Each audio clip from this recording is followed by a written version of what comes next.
shaken, not stirred. Britain has just announced a month-long lockdown because of a sharp rise in coronavirus cases. Here at home, it seems the pandemic has driven American mobility. As many as 23 million Americans are planning to move to a different city or region due to teleworking.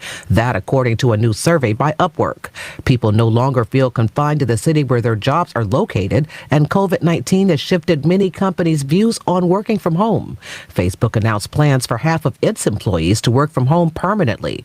The survey finds that big cities will see the most people moving out. Some 20% of those planning to move live in a major city, and more than half plan to move more than 2 hours away or more from their current home. Allison Keyes, CBS News. In college football, number 1 Clemson had a Halloween scare, falling behind Boston College but rallying to win 34-28.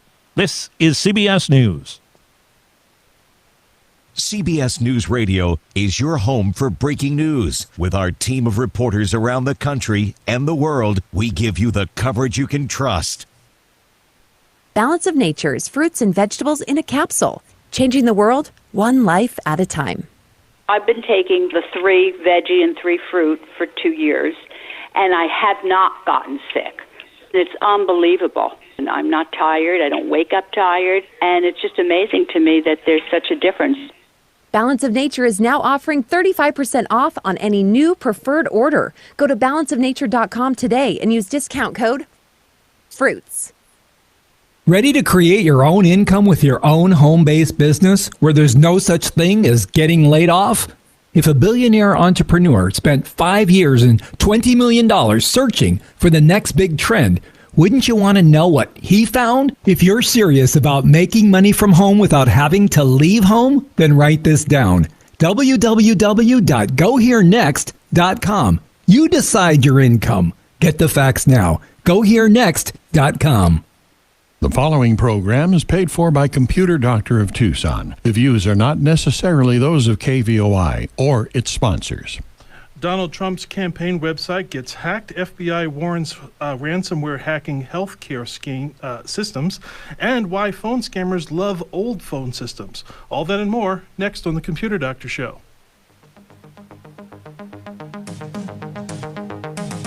You're listening to the Computer Doctor Show, your source for technology subjects affecting your business and personal life during this new normal.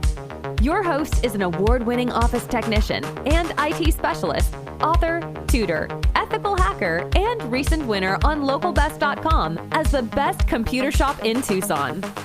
Broadcasting live, here's Aaron Moss. Hello, Tucson. Welcome to the Computer Doctor Show. I'm Aaron Moss, your host. Good to have you with us every Saturday at 2 p.m. right here on KVOI 1030 The Voice and streaming live on YouTube on the 1030 The Voice YouTube channel. Our open lines 520-790-2040. Feel free to call in anytime with your comments and questions. We have a great show prepared for you today. We have in studio behind plexiglass our friend Rod Brown, former AT&T installer and electrician, always brings a wealth and wrath of knowledge to our program, telling us how it really is. Later in the show, we're going to discuss the topic of how scammers use landline phone tricks to drain your bank account. But first, our top tech news stories this week.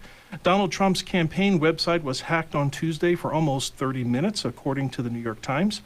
Law enforcement was looking for the parties responsible for the cyber attack, but unable to determine if it was domestic or foreign. The FBI stated that there was no compromised data since no data is stored on the site.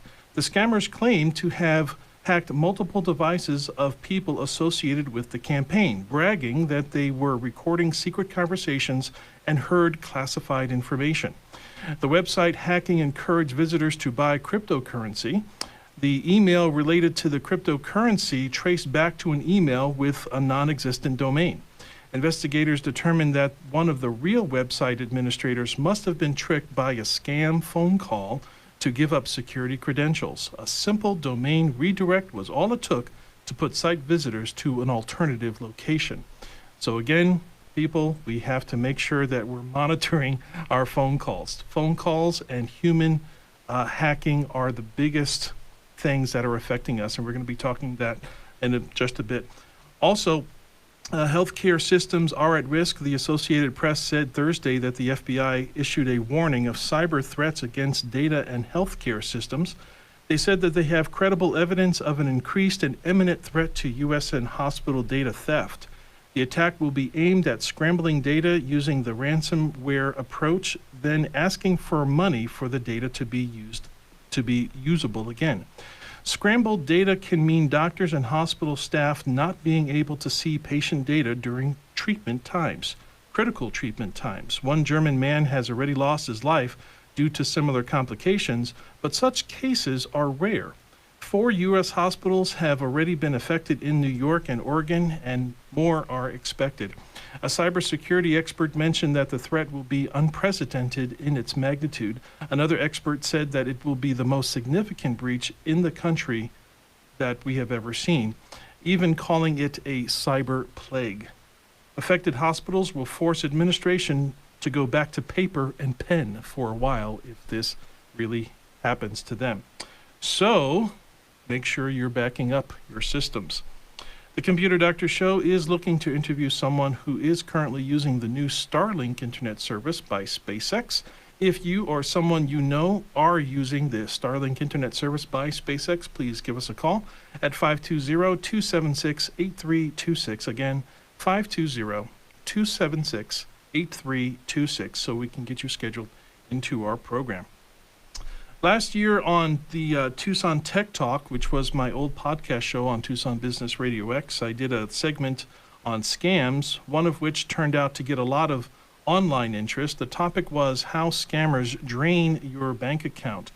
Several messages on the YouTube video was made in the message board, one of which was a gentleman by the name of David, and he had mentioned something very interesting about how there are some phone systems that don't necessarily allow you to complete your call simply by hanging up. But I would like to introduce one of a guest and a friend of mine, Rod Brown. He's in the studio with us today.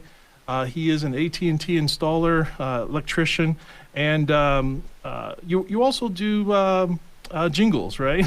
Yeah, I'm a musician, and I make commercials, backgrounds, and for businesses, small businesses, what have you, and voiceovers.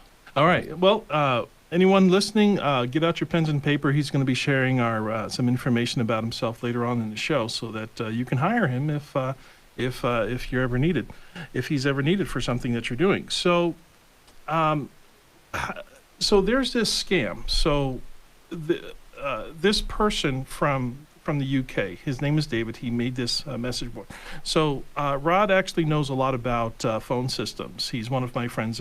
Many people that I know that have a lot of history in phone systems. So, when someone calls on a landline phone, and we're talking about the old phone systems, when they hang up the phone, does that call disconnect? Well, this goes back to, I'm a Gen X person, so, shout out to all Gen X people in the world. We used to be able to pick up the phone, okay? And we would be able to pick up the phone, somebody, say your girlfriend calls you, oh man, my girlfriend's on. Oh man. And so now you're in the living room, and when your mom and dad's in the kitchen, so I'd pick up the phone and it'd be her. So I'd hang up the phone, run into the other room, pick up the phone, she'd still be there. That was the old phone system of the 80s. As we went digital, all that stuff changed, I remember sometimes your person, you get into an argument with somebody, you'd hang up the phone, you say, fix their, I'll, tell them, you tell them something, you hang up the phone, pick it up, they're still there, right? Nice. Oh, well, so what did you say? Well, So this is an example of how you can hang up the phone, but the phone call is still there. If the person, so if I called you, but you hang up the phone, I have the phone still open, So how do you end the call then if you hang up the phone and the call is still there? Well, back in the past, they had these relays that would delay how long the phone would, the circuit. When you're talking on the phone, it's an electric circuit. So back in the past, so it would delay how long it would take before it closed out. And it would be, a few seconds, back in the past. In other places, it's 2 minutes. 2 minutes. Yes. 2 to 3 minutes, actually. So you would have to hang up the phone and leave it on the hook, like hung up for 2 to 3 minutes to completely close that circuit, that because line. they said, well, if the person is on hold. So it was, let's see, I remember it said callers subscribe held. That's the name of the service. So kind of like you have three-way calling. You would have, voicemail. Well, caller subscribe held was one of the services that, was right. In the early stages of three-way calling and putting people on hold, they were pretty much types of ways that you can hit the hook in the receiver. If you hit the receiver, it would put the first caller on hold, and it would allow you to make a second phone call. If that call goes through, you can hit the receiver again, and then you're back to the first person. You hit it one more time, and then now you're at 3 people.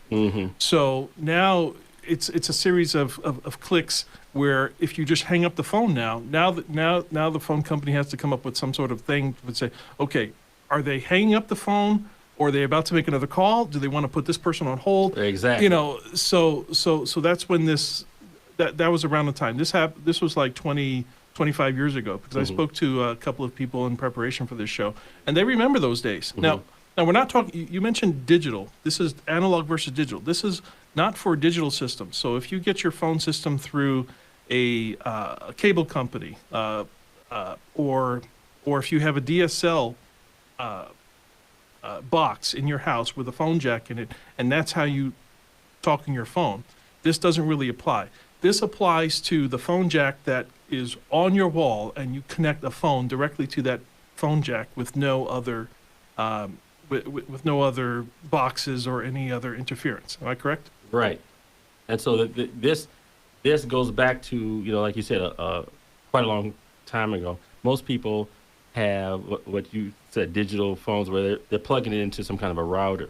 So now that your dial tone, that, right?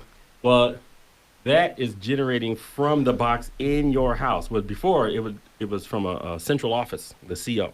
It's a central office somewhere in the neighborhood somewhere, a big giant building. It's powered by, in case power goes out, it was powered by oil and gas and whatever. If you notice, whenever the power goes out, the phone was always on. I don't care how terrible the weather was. I mean, it could be a hurricane, and you pick up the phone. Oh my goodness, the power's out. Let me pick up the phone. Well, wait a minute now. That's a telephone line too. I mean, that's a line. How come it's never down? See, they were protected. The government made sure that AT&T and all these other companies were protected to the max. For their services. Their services always work. So it'd be really bad. It had to get really bad. Well, you could even run 70 volts even through those phone lines if you were to harness. You bring up a point now. See. Okay. Well, we're gonna get way too off. But the point of this is we were answering this question that came up on the board. And you mentioned a pretty good thing about the dial tone. So if you hang up these old analog phones long enough, and you pick up and you hear a dial tone, does that mean that you're good to go? Or is that always a good telltale sign that the last call was completely done if you pick up the phone and you now hear a dial tone? You're talking about today or? Analog phones. Okay. Yes. A thinking man could get around that. But yes. Now, we're thinking men. So, I could cause you to hear a dial tone. For instance, we see this in movies, don't we? In California, for example. That's right. A thinking man could cause you to hear the dial tone. In fact, that dial tone that you're hearing was generated from the CO. The reason your phone does that now at any level is because they generated it from that box because you're used to hearing it. That's the only reason. Digital phones do not require any noises or anything like that. But if you had no noise on that line, because it's digital, you'd be stuck going, hello? Eh? What? Hello? To see the person. So they deliberately introduced some noise because we were used to hearing that. So California, for example, if you notice a movie, it'll be a movie and the music will be ominous, and the guy's on the phone and it's a hostage situation, and he's on the phone, he's talking, then he hangs up the phone and you hear and he's looking at the phone, right? The dial tone. Yeah. Think about this. Have you ever had a situation where the person would hang up the phone and you could hear the dial tone after they hang up? Usually when they hang up. No, it only it happens like maybe 20, 30, 40 seconds later. Right. California had a system right up past the digital age that was made in such a way. So whereas if you called me, that same hang up the phone first, I would hear a dial tone. Mm-hmm. So that's that delay system we were just talking about, that call holder delay system. Well, now, since the movies are made in California, that was their experience. So that's why, they would put that in movies all the time. Right. But now You they hang do up it the with a phone cell and phone. Cell immediately- phones don't do that. So they just doing it just to, be dramatic. But then you would just, in other places, you would just hear a click and then And silence. yes, right. And then you'll be like, hello? Right. But in No, movies, they never do that. Did they really hang up on me? No. Exactly. Hello? Hello? Hey, Are they still hello? there? Yeah. So, Right. so the dial tone is not always a good indicator. Okay. Right. So what would be, if someone could cause a dial tone sound, what would be a good indicator that is real or fake? Is there a way to? Well, to there determine? was a device that could monitor how long a phone call is, and it would actually tell, if the phone is clear or not. But that's getting into a big hairy thing. If you're in the United States, you don't have to worry about none of this. If I call you or you call me in the United States, we're calling digital switching. Before a switching board, there'd be a lady, and you would call up her, and she would go, number please, and then she'd take the cord and stick it in there and patch it to Pennsylvania 348 or whatever. Yeah. And well, now they have a switch system that's in the cloud. Yes. I like this, in the cloud. Everything's in the cloud. Yeah, everything's. And so the cloud, you call the cloud, and then the cloud will connect you to different things, and it can detect when the phone is off or on either end, and off you go, and off it. Well, now we got a problem with these other countries. They'll say now. Yeah. So Because a lot of countries aren't on into the cloud. They're still doing the old stuff. exactly. And the funny thing is we're accustomed to all these things, and it's mind-boggling of where we've come from. But what we're going to do is we're going to continue this discussion on how scammers are going to be using this type of thing to drain your bank account with our special guest, Rod Brown. We'll also try to take some of your calls on our open lines, 520-790-2040. You are listening to the Computer Doctor Show. We'll be right back after this quick break. Stay tuned. Distracted driving has become a deadly epidemic. Saving one life from the hand of a distracted motorist is totally worth it. Commit to safe driving. Commit to following the law. And most importantly, commit to saving lives. Reckless and distracted driving is the #1 killer of teenagers in America. Safety is everyone's responsibility. Pledge to give driving the 100% attention it deserves. Phones down, eyes up. Just drive. Sponsored by Look Save a Life in memory of Paul Garcia and Caitlin Festerling. Ugly Goose Car Rental is new in Tucson, providing a low-cost auto rental alternative for just $100 per week. The only catch? The cars are ugly, but very safe and reliable to get you to work, school, shopping, and all your important appointments. To reserve your $100 a week car rental, call Ugly Goose Car Rental at 520-261-0439. Again, 520-261-0439. Solar is popping up all over town. Why? Because solar just makes sense. Say goodbye to expensive summer electricity bills. Call or text Julie Festerling at Icon Power, 520-307-1013. Avoid the new 7.9% price increase with the utility company. Call Julie at 520-307-1013. Icon Power will help you take control of your electric bill. Perfect Look Photography is a photography business that serves individuals, families, wedding parties, children's parties, quinceañeras, and family reunions. We also do headshots for actors and model portfolios. We photograph all types of events in Tucson and communities in Pima and Santa Cruz counties. In addition, we provide more types of photos than any photographer in Tucson, including green screen, art photography, montages, and DVD slideshows. We provide great photos at great prices. For more information or to get a quote, please call 499-4209. Computer Doctor of Tucson is the best choice in desktop support in Tucson. They fix error messages, power and boot problems, install of software and hardware, and much more. You can come to them or they can come to you, or even have a remote support session so they can fix your issues over the phone quickly. Give them a call at 261-5508, 261-5508. Visit them on the web at computerdoctortucson.com. Computer Doctor of Tucson, because technology is great when it works. Welcome back to the Computer Doctor Show. With us today, Rod Brown, former AT&T installer and electrician, always brings a wealth and wrath of knowledge to our program, telling us how it really is, continuing our discussion on how scammers use landline phone tricks to drain your bank account. And before the break, we were talking about how these phone systems may work, how when you hang up the phone, it's not really necessarily connected. Now we're talking about analog phones. So how can this knowledge of how these analog phones, how can that be exploited by scammers? What could scammers do? You mentioned that you figured out how they did it. Okay, so now, let's say I'm in England, and I call you in the United States, and I say, hey, hello, lad. Well, then I would give it away, right? So then I'm going to have to talk in some kind of a way with an accent that you won't think that I'm from where I'm from, right? Mm-hmm.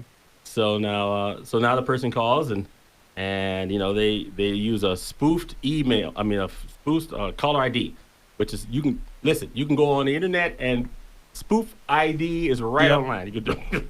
You've probably spoken about that on your show before. You just type in a telephone number and fake the ID. So, that's right. That's how it starts. Mm-hmm. We're going to hold off for 1 second. We're going to go to our caller. Charles is on the line for us. Hi, welcome to the Computer Doctor Show. Thanks. I was just calling to talk about what you gentlemen were discussing. I like that technology is better when it works motto, too. That's great. I get probably 4 to 5 calls a day where if there's a pause, there's a little boop noise, and then it's, of course, a scam. The latest one was Social Security calling. They had a guy who was supposedly a law enforcement agent telling you that whatever it was, your account has been hacked. And I have a response for these guys. I go, sure, no problem. That's serious. What's your address? I'll be right over. And of course, they always back away from that, And mm-hmm. and the last one wouldn't tell me. I said, that's okay. I know where the office is. I'm on my way. He says, hurry, beat feet. And I go, yeah, okay. I'm leaving right now. There's an entire society of people called scam baiters, and what they like to do is they like to find where they collect these phone numbers. There's websites of these phone numbers, and they call them just to waste their time, because there's really no way to stop them per se. To get back at, well, yeah. What their favorite trick lately is, they call me with a number that's in the same prefix as my cell phone. Mm-hmm. Right. And so you think it's another cell phone call. Spoofing. Caller ID spoofing. Yeah. Right. The dead giveaway is, of course, you call back and that number's either out of service or it's not the person at all. They've used an actual live number. And right. I always tell them, oops, sorry, wrong number. Yep. Hang up, because I know it wasn't them. But I just wish there was some way. When I have a second cell phone, sometimes I call them. I call the number that I'm on with, and I get the disconnect recording, and I say, can I ask you one quick question? Why is it when I dial this number back from my second phone, it rings to a disconnect, and they always hang up when I say exactly, because they know they're caught, and they know that you're not going to get anywhere with you, so they're just going to hang up the phone and then just try the next victim, because time is money with them. They're just trying to get as many of these calls out as possible. And what is the deal with the auto warranty scam? What's the scam on that one? If you know, I'm going to hang up and listen on the phone. Thank you. On the radio. What? We might. Thank you very much for calling in, Charles. What? I don't know exactly what is the whole deal with that scam, but maybe we should do a show about that. But with the remaining time that we do have, Rod, about these scams and how they work with the phones. So they spoof the caller ID, okay? And then when they think that when you hang up your phone, then what do they do? Okay, so now I'm in England and I got this delay. And by the way, other countries that England has controlled over the years, they also have that phone system because they don't want to put it in. So now you got to worry about these other countries, India, whatever, I don't know. But so now I'm on the phone, I call you, you hang up. And I say, hey, listen, hello, I am from the bank. Your information has been compromised. Please give your telephone number. Okay, so now. There you go. And so then you hang up and say, oh my goodness, the bank, oh my goodness. And so you hang up the phone. Now I called you now. I still have the phone in my hand. Then you pick up the phone and it's, I still have the phone open, so the line is open. So now you start talking, or you start dialing a number, and then that's how I capture your information, because you're actually still talking to me still. We have time for one more quick caller. We have Roberta. Is Roberta on the phone with us? Hi, Roberta. Welcome to the Computer Doctor Show. Hi, Aaron. I have a question, but first I want to say thank you with all my heart for getting my the Bible in audio and large print on that. Oh, well, you're very welcome. Thank you very much. I hope I heard good things. I've heard good things that have happened over there. Yes. Very, very good. Did you have another question? Yes. Would I be safer to do my banking over a landline or over a cell phone? That's interesting.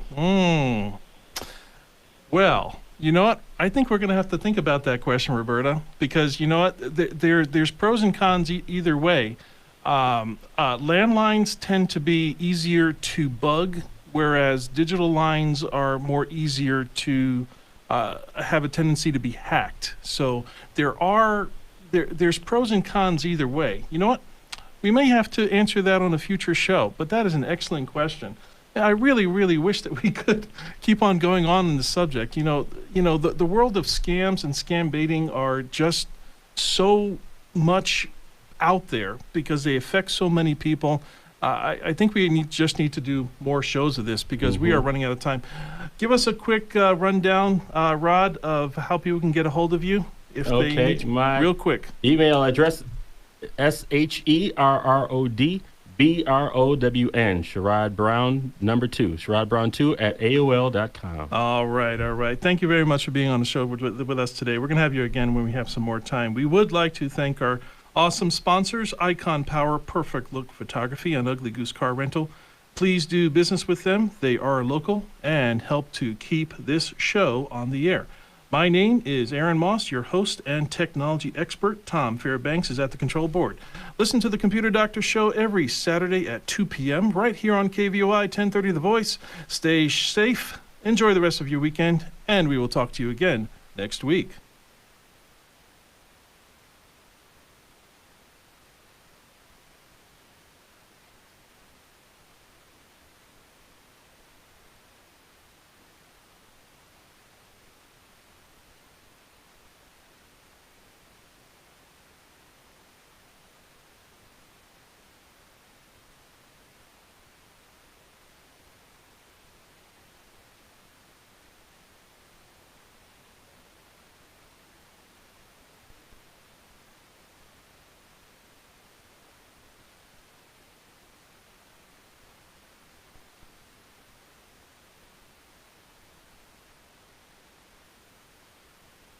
This is a Bloomberg Money Minute. The slow return to the office has been tough on the paper business. Hello, this is Dwight Schrute from the Dunder Mifflin Paper Company. Wow, that's great, because I need paper. Not just that kind of paper. The office restroom isn't seeing much demand either. Take Kimberly-Clark, whose consumer brands include Scott, Angel Soft, and Quilted Northern. Its office-focused unit, KC Professional, hasn't exactly been flush. Sales were down about 35% in washroom products. CEO Mike Hsu says commercial tissue paper sales make up about 15% of its business. The category has been significantly impacted.